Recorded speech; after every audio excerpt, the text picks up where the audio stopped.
today's video, we're going to talk about adding 360 photos and the options you have to enhance your immersive learning space. I'm going to start with this frame environment because I believe it is an excellent way to show the power of immersion you get by adding a 360-degree photo to the environment. As you can see, the environment has many window areas. Right now, there is no 3D photo added, so it is just a blue sky, but you can also see that there are skylights and large windows all around. So let's see what happens when I expand on this 360-degree photo. Now you can see that all around the environment, as I look out the window, we are surrounded as if we are underwater. This would be a fantastic environment for an ocean unit that you are studying with the students. As I move around, there's different angles as if we were inside of an aquarium. So let's talk about ways to accomplish this. The first example is simply to go to Google and search for panoramic photos and whatever the theme is that you're looking for. I think I'll try this one. I'm going to right-click on the photo, save it to my desktop, and then go back to Frame. And in the toolbar, I'm going to click on the plus and choose Add 360-degree photo. Then choose the photo that I downloaded. Initially, it's just an asset that is inside of my environment, but then when I click on it, you can see that it is expanded to be the surrounding photosphere around the entire environment. This particular image isn't very clear and crisp like the previous one is. One of the reasons is that this photo is not oriented to be a 360-degree photosphere. A quick and easy way to fix this is to leverage the free app that ThingLink has now posted, and they allow anyone to simply upload any panoramic photo, put it into their free uploader, and it will convert it into a 360-degree photosphere. Now, if I go back to the frame environment and add the recently converted 360-degree photosphere, you can see there is a bit better depth. But again, the original picture was just not that clear. But adding the 360 photosphere available from ThingLink is definitely a nice effect. If you are going to add just a regular panoramic photo, notice that if you look straight up at the sky, there is no picture there, but that's fine because that generally does not have any effect on the environment.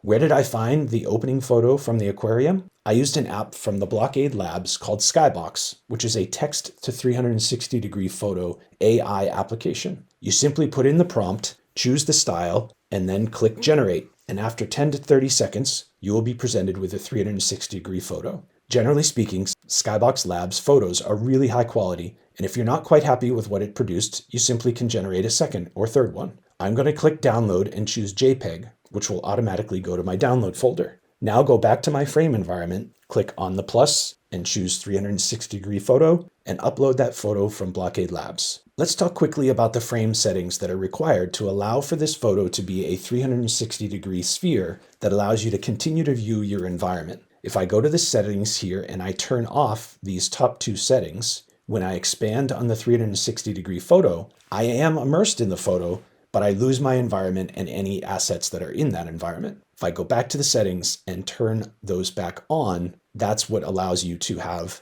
the option to view your 360-degree photosphere around your environment. After you've chosen the photo that you would like to keep, that asset stays available in your environment. However, you probably do not want that round sphere sitting in the middle of your space for whatever activity that you're choosing. So generally, I move it up and out of the way. Next, also, we need to go to the frame settings and look under permissions and photospheres. If you would like the participants to be able to open and close the photospheres, you can keep that set to anyone. But if you would like to set the environment by clicking it once and locking it down, then make sure that that is turned to admin only. There are other ways built into Frame where you can search for other 360-degree photos. You can link out to other third-party apps such as Getty Images or Unsplash, but in my testing, I have noticed that that often leads to lackluster results. For example, if I choose this panoramic photo of this mountain scene, yes, it will create a photosphere, but you'll notice that it is not truly an immersive, clear experience that you're hoping for. It does create a photosphere of a panoramic photo,